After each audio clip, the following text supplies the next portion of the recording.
Hey everyone, welcome to Out of the Reads with me, your host, Natasha Preckajlo. And today on the show, we are going to be meeting with Claudia. She is a coach and works in energetics at Turning the Tables Coaching. She currently lives in France and is from the Netherlands. So I'm really excited to discuss a lot of things with her. She has a very interesting story, and she was referred to us by our last guest on the show, Alice O'Connell. So I'm really excited to talk with her today and to share her story with you guys. She also uses cards in her practice. So I loved that alignment that we both share. So I figured, in light of her, we would read from the Sacred Creators Oracle deck today. So let's get into it and see what we get. You know, I always, of course, love to get cards that fall out just because it always fun when they fall out and you don't have to shuffle too hard. But let's see what we get today. Changes. Okay, I love that. I mean, I don't know about you guys, but I've definitely felt a lot of changes in this going from Leo to Virgo season that we're in right now.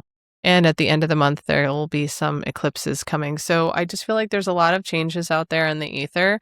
What kind of changes are you experiencing? So let's get into the reads with Claudia.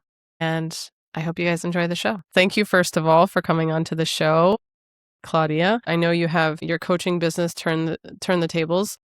Yes.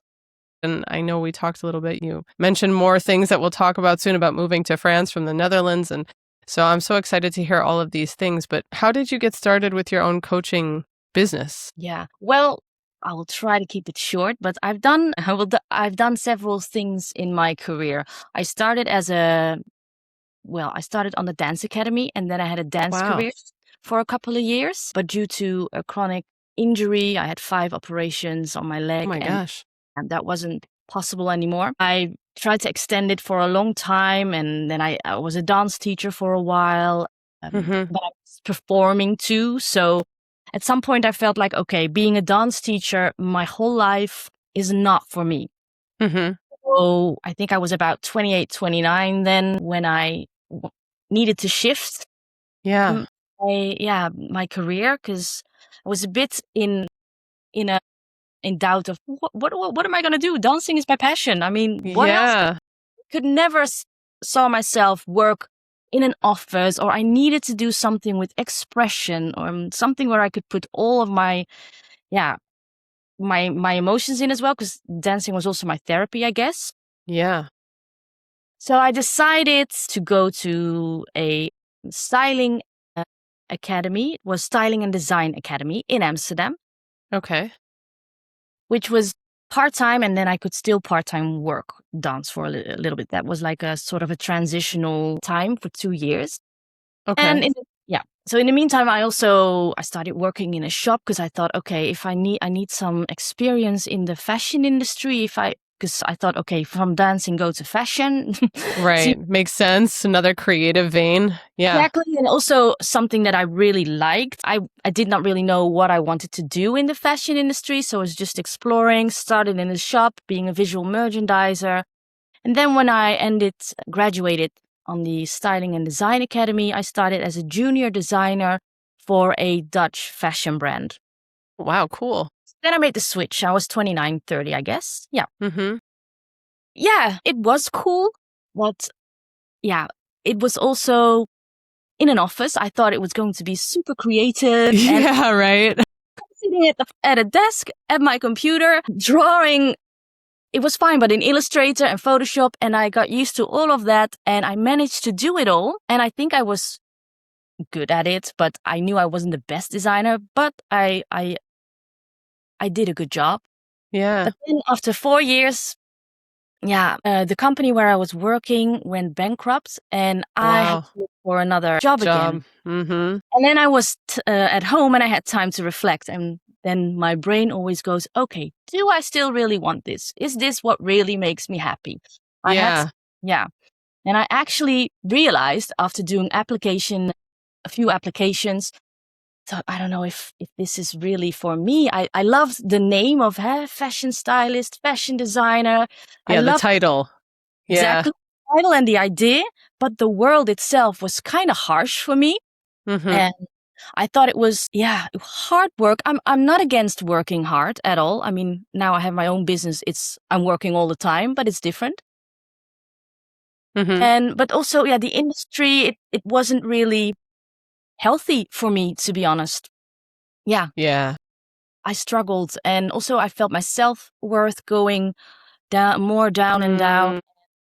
Well, I did few applications, nothing came out. And at some point I sat at the recruiter's agency for fashion jobs. And I had a very nice chat. And after a month, they called me. They said, we don't have a job for you right now, actually, but we're looking for a fashion recruiter, someone who wants to find people in the fashion to industry work in the industry. Yeah. Okay. And I was at home for 4 or 5 months already. And I thought, okay, I don't want to sit at home anymore. It's driving me crazy. I want to do something. Right. So I had a chat with them, and I'm always open for new things. But I said, I've never done recruitment. I know a lot of people in the fashion industry, so I have a network that could help.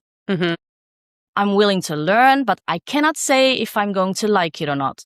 They were very open too. It was the fashion recruitment agency in the Netherlands, so I knew it, and well, it could be a nice opportunity for me, I thought. And they were very open and also said, okay, just try it for 6 months. If you don't like it, from here, maybe you can find a new job.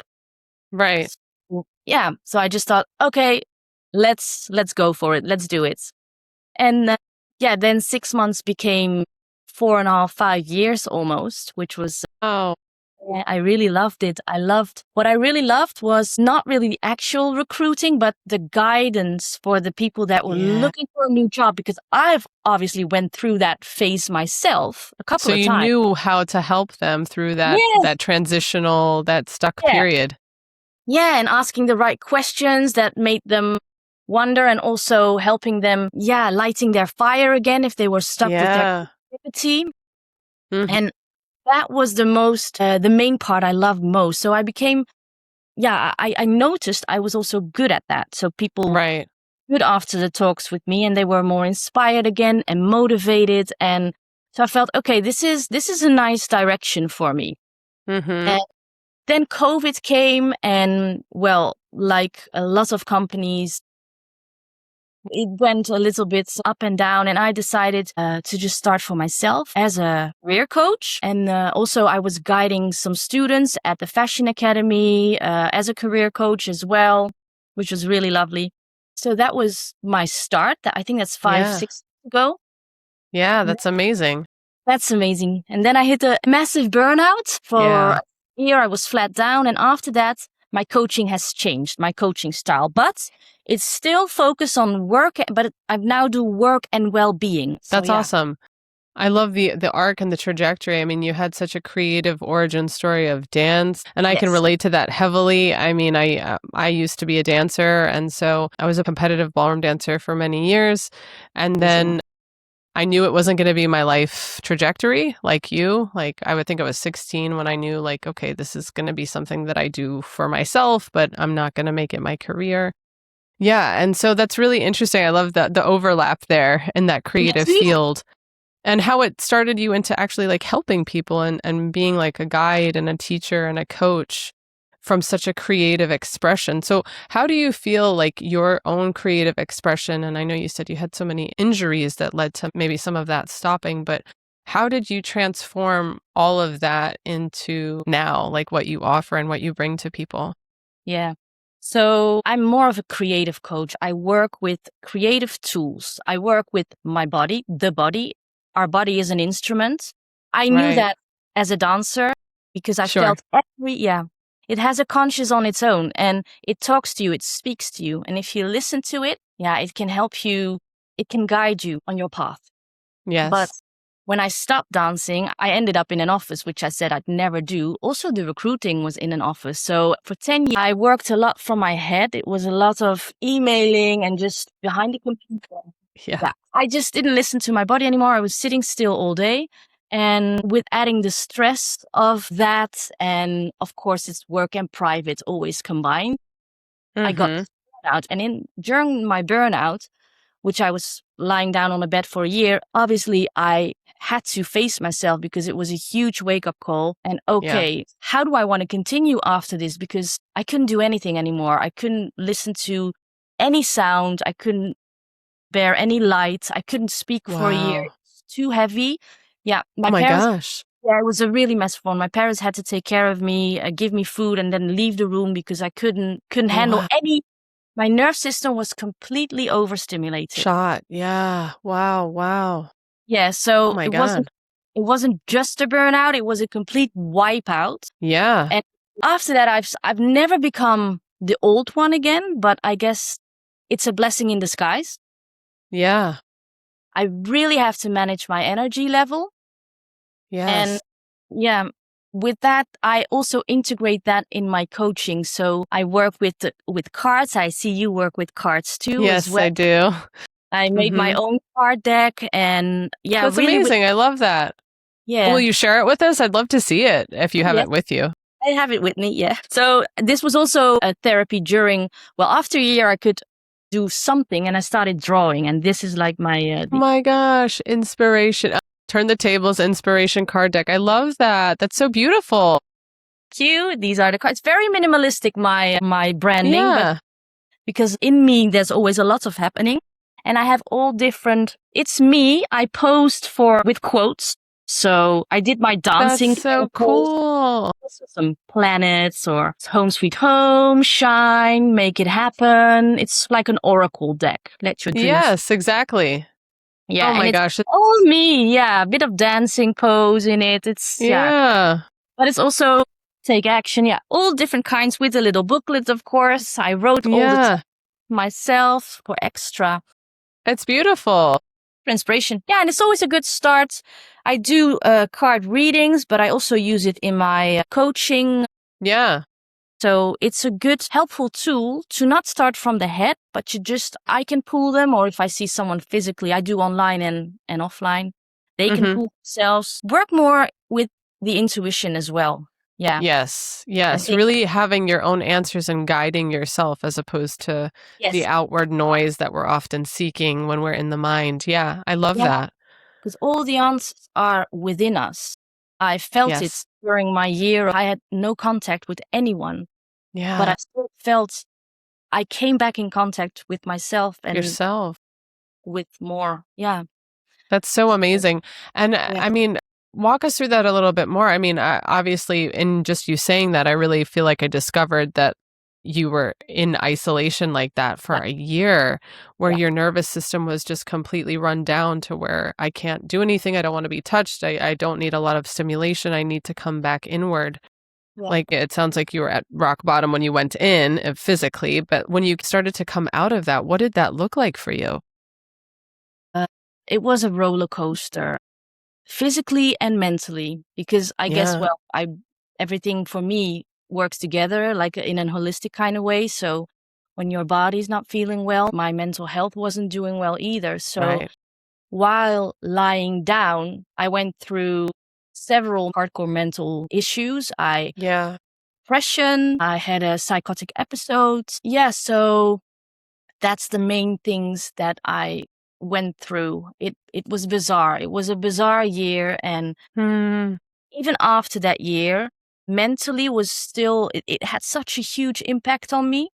So recovering from all that, obviously I had therapy and I did all kinds of other things for myself as well. I went to moon ceremonies to talk with other women. Yeah. I did so many things to try and feed myself with positivity, but also let the darkness just be there and cry. Yes. And also embrace that darkness. It's not something to be scared of. And that's correct. And it's where the gold lies almost. Mm-hmm. That's what my, biggest, I've never been scared of darkness or shadows, but I feel that in society overall, it's kind of a taboo. Yes, for sure. For sure. I think you hit the nail on the head. It's like we only want to stay in the light because the darkness, we should never go there and we don't want to look at it and we don't want to deal with that. But there's so much more light on the other side of that. And so much can be let in once you explore that side. So I think you're 100% correct. Yeah, and if you dare to look at it and if you just let it come, okay, yes, it can be overwhelming. You have to be in the right hands or in a safe space. But I've been on my own during my burnout. Yeah. So I just had to live through it all. And yeah, I felt when I came out on the other side so much lighter. Yeah. And now nothing, to be honest, nothing scares me that much anymore. I mean, when you're in the depths of your own psyche, that can be very scary. So, like, just toiling there for that long. I mean, it almost, as I'm hearing you say that, it reminds me of, in a spiritual sense or even in a religious connotation, of like going into the cave and like sequestering and being with your own self and what all of that brings up for someone. That's Yeah. amazing. Yeah, it was, I went deep. I would think. Yeah, now I'm like, okay, I don't wish that for anyone, but at the same time, that's what I do as a coach as well. I don't force someone to go there, but Right. I do try and gently help guide to push a little bit Yeah. to go there where you are afraid to go and where it's scary or where memories are that you Yes. put away and maybe made bigger or whatever. But the body remembers everything. Maybe your does. brain doesn't, but the body does. And I had panic attacks and I think I've had anything you can imagine. Yeah. And I'm good now. So Yeah. it shows that you can overcome it, Mm-hmm. but you have to be willing to go to the roots. Yes. Yeah. And just like in hearing you say that, you know, and having something that it sounds like you were passionate about, you know, dance at one point, and when you sustained so many injuries to your leg, was that the beginning of maybe what this major burnout looked like, or was that a completely different experience at the time? That was a complete different experience because I had an injury, but I could still function. And it was a coping mechanism. I just went from, okay, I can't do this anymore. I have to earn money. I have to go on. I have to find a new job. I have to find a new career. I didn't mourn or I didn't take the time to stand still. I didn't know that such a shift for me had a huge impact on me. Yeah. So 10 years, 12 years later in the burnouts, then my therapist said to me, have you ever mourned about your dance career or the dancer, Claudia? And I said, no. But every time I spoke about it, I felt like something got stuck or I got a huge pain on my chest. And he said, Yeah. that's unprocessed. How you say that? Grief. Yeah. Grief. And I had to write a letter to myself with 12 years earlier, like how I missed the dancer, Claudia. But I also was angry at my body. Why did you not work? Why did you let me down? Everything. I relived all of that. That was a whole process too. And it made me realize I missed a part of that person, not only the dancing, but the playfulness, the expressionist, the femininity. I don't know. I became so rigid. Then in this office structure, tuck, tuck, tuck, very masculine. We live in a patriarchal system. And I thought the fashion industry would also be creative and flowy. But for me, no, I was boxed in. Yeah. Even though I loved it, it was more boxed in. And I need to have space, like expansion. So all of that was also symbolic that I missed from dancing. Yeah. Take my space again. Be free, feel free. I love how you discussed about the masculine and the feminine of like what we're experiencing in society as a whole and the exacerbation of so much masculinity and not the divine masculine, right? Like the toxic masculine. Yes. And then trying to find that feminine again and realizing how desperately you needed it. And you you had it, but now it's taken you to a place that sounds like it's even more expanding than where it previously was. Yes. So I'm very happy to be back in touch with that part of myself, and I integrate it in my coaching. I give yin yoga. It's more of a stretchy Claudia yoga style. So I made my own routine also during my burnout, and it's very easy. But I want to, and I am integrating that in my coaching. So, yeah. That's beautiful. it's all coming together now for me. Everything I used to do, the expression, I let people make vision boards, mood boards. Oh, yeah, I see one behind you there. Work with the hands because they say the soul speaks through the hands. So what comes out? What does your soul want to show you? Are you still on the right path or, yeah. I love that. So how did you go from being in the Netherlands, where you're from, to moving to France? Was it after the burnout that changed? What led to that shift for you? Yes. Well, I was already, I think, 10 years ago saying to some of my friends and my previous partner, like, I would love to have a place in France. Maybe a second house or a retreat. I was already talking about it then. And because at that time I saw so many people struggling with mental health burnouts in my family, friends. And at that time I was still thinking I was doing fine. Right. But it was surviving. But anyways, I had that in my mind and I was always looking online at French properties. It was just maybe an escapism, but also just something I really wanted. Mm-hmm. And then during my burnout, I thought, okay, I felt really like there wasn't a way back to my old life. I really felt that something drastically needed to change. And the only thing where my nervous system could relax was in nature. Yeah. And at that moment, at my deepest point, I just thought, if I ever get out of this, which I didn't think at that moment, I'm going to follow my dream and I'm going to go to France and I'm going to start this retreat and I'm going to host there as a coach and I'm going to do what I want. I'm not going to hold myself back anymore because I need to follow my heart. Yes. I haven't listened to that for a long time. Now is the time. And I made a promise to myself, if I got out of it, that's the first thing I would do. And I did. So, yeah. Wow, that's amazing. I mean, so many of us, I think, wish, right? Or wish we had the courage to follow what our heart is truly saying. Or sometimes we're so disconnected from the heart space, we don't even know or can't even hear the call anymore. Yeah. But the fact that you, like you said, you had that silence, you had that struggle, and it really brought forth, okay, this is what I need to do. And then you did it. I mean, it's really like amazing to hear that, honestly. Yeah, I guess I was happiest. I am happiest when I follow my heart. And I wish that other people could also do that. And that's what I work on as well, to get others to get to the courage and at least or discover what their dreams and wishes and heart desires are if they don't know what it is. To get more, to be in silence more. That's why I'm building this retreat. I'm in a caravan now, but one day this will be. That's amazing. This will be something. Yes, but the silence is so important, and also just little reflection.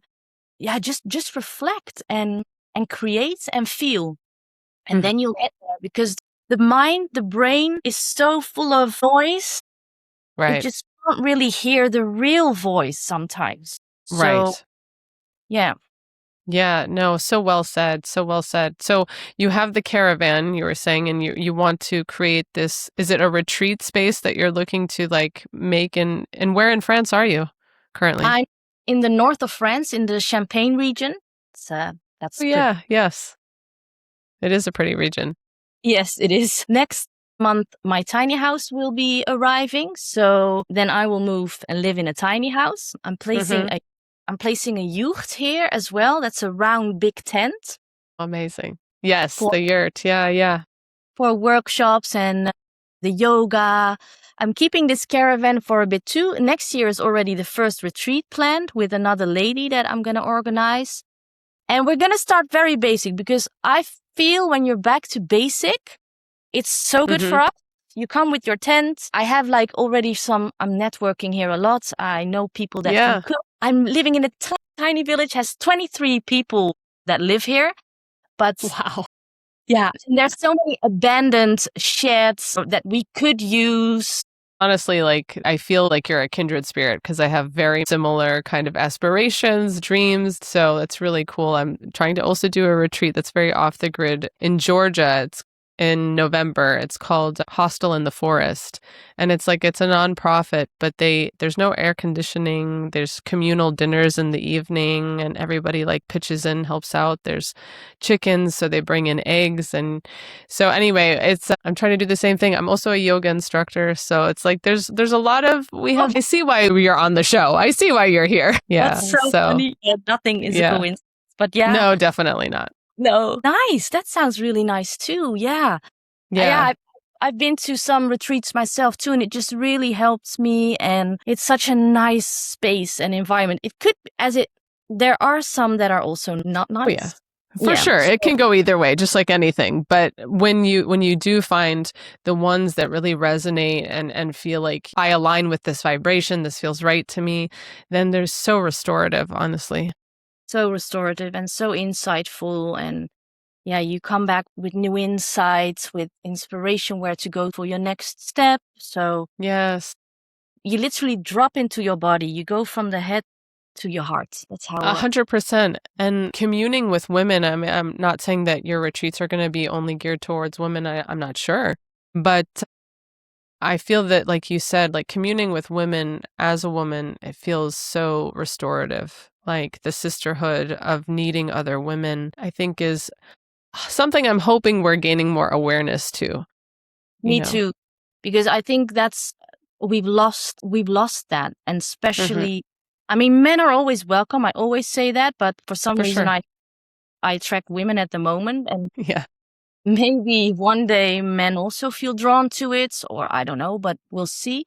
But I think for now, it's good that women come together again, because it's been thousands and thousands of years ago that we really came together in the way that we're going to do now again. Yes, agreed. Getting back in touch with ourselves, with nature, with our strength, the feminine side, because we all live in this masculine structure and it's hard to come together. So that's why I think our work is important, actually, to help. It really is. I think bringing that awareness back, that kind of community as women, really elevates us so that we can, whether we're mothers, whether we're partners, wherever we're showing up, we can fully show up. And there's something about being seen by another woman who's in that kind of same space or whatever space it is, just in your womanhood, that's well, I feel like I've also really been seen, Yes. Absolutely. And even if I'm not getting that from a relationship, but I have that from my sisters, it's wow, that's something. Exactly. Because, the way society is structured now, I have many clients are women, and a lot of them are also mothers. But what I see is that, we don't have that community lifestyle anymore. Sometimes we do, still hard, and you just live with your family. You can't get everything from one person, I always say. Your man, your husband can't give you the things that your sisterhood can give you, or your friends. 100%. So, and for a lot of women, they're just busy surviving, taking care of the kids, maybe have a job on the side, and cleaning the house, and then poof, there's no time for friends anymore. Exactly. And I think it diminishes us. Yes, it does. Yeah. Really diminishes the light that we have, the creative spark to really be more than just those roles.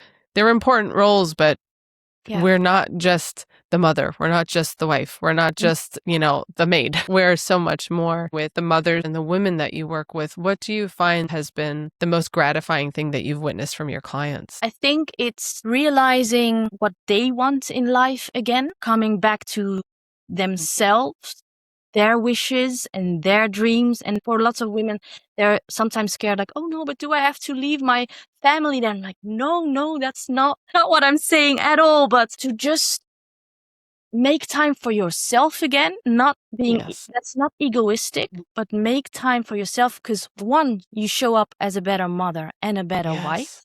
And learn to say no to things that don't resonate with what your heart actually wants.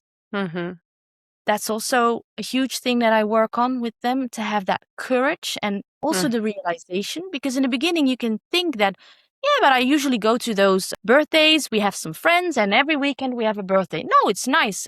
But is it what you actually want? Right. Because the day after, maybe you have a hangover and you can't really do what you actually really wanted to do. And I'm not saying we can't go to birthday parties anymore, but you have to start choosing what's giving you energy, what's taking energy, Yes. Yeah. and really stand for that. Even if Mm-hmm. people around you, could be your husband, could be your mother-in-law or your mother, it could be anyone, or your own brain that says, Mm-hmm. can't do that. You can't do that. That's egoistic. You have to be there for your children. No, you can't be away for a week, but you can, Yes. Yes. especially for mothers. Yes. Yes. You're so right. You're so true. The book that I wrote, The Art of Motherhood, it was my journey through that, through feeling this feeling of you're not supposed to show up in a way because you're supposed to be the mother. You're supposed to sacrifice. You're supposed to put yourself at the bottom of the barrel. No, no, no, no, no. This old way of thinking is what keeps our light hidden and small, and how we literally internally crumble. And we don't even realize it. We go down under, and when it's too late, we realize it. And Yes. I want to prevent more Right. women to go down under. I mean, maybe people find me a bit too serious about this, but if we are not changing the way we live, work, be in relationships, we are going under. Seriously. We're going down. Yeah. Yeah. So, because this is not sustainable. Also No. not for children. No. We pass the stress on. We project our Traumas. happy, and now we project our traumas, unhappiness, all Yes. on the children. Correct. And they scream louder and louder. What all these labels, all the mental issues, but it's actually comes down to all the same. We need to be more present. We need to Yes. be, we are out of balance as a society. Yes. I think women are able to take the lead in changing that. Yeah. Well, it's the resurgence of the feminine, the integration and bringing that back so that there can be harmony between the two. And it's not about being like a man or a woman, No, or, we it's are not about both. the physical form.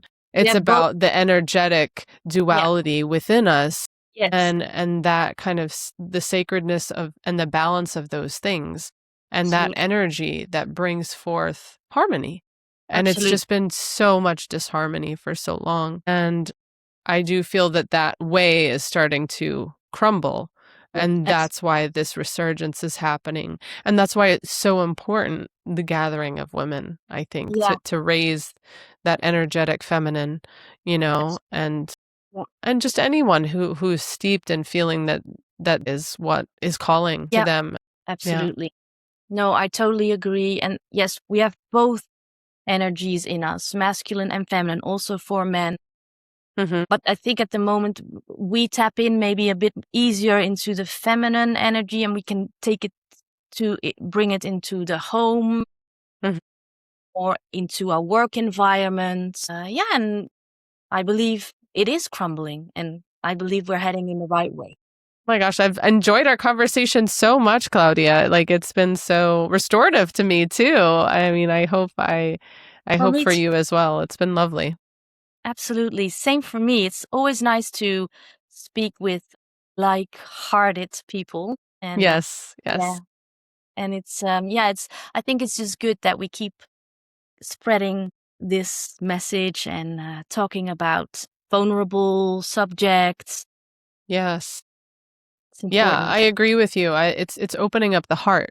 And I like the way you said that, like-hearted, because that's really where the work is going to be done. Like, we've spent so much time collectively in the mind, it's time to come to the heart and really open it so that a new wave can really take place. Absolutely. Yes, we Yeah. make space for that. Yes. So, like, what would you want to share? If there's one thing that you could share about your experience and what you've learned and what's gotten you to where you are now, what would you want to share with those who are listening? Yeah. Well, it sounds super cliche, and it sounds simple, but I think it's the hardest. It's follow your heart and your dreams and your desire. And it sounds very simple, but it takes some courage. Mm-hmm. You have to overcome some a lot, some just a little bit. But please listen to your heart more. Take time to go in silence, reflect, have me time, and you'll get there. Yeah. And you can overcome anything. You can overcome anything. That's also something I would like. If there are people that struggle maybe with mental health, Mm-hmm. there is always a way to come out. And if you dare to change stuff drastically sometimes, then there's so much on the other side. And I mean, you're speaking from real experience of really not being able to see maybe the light at the end of the tunnel while you're in it. But there is always light. There is always light. Mm-hmm. Felt it. Even if I couldn't see it, then I felt it. In the darkest moments during my psychotic episode where I thought, well, the weirdest thoughts, I felt there was a little voice in me that says, no, don't believe your own thoughts. Don't believe it.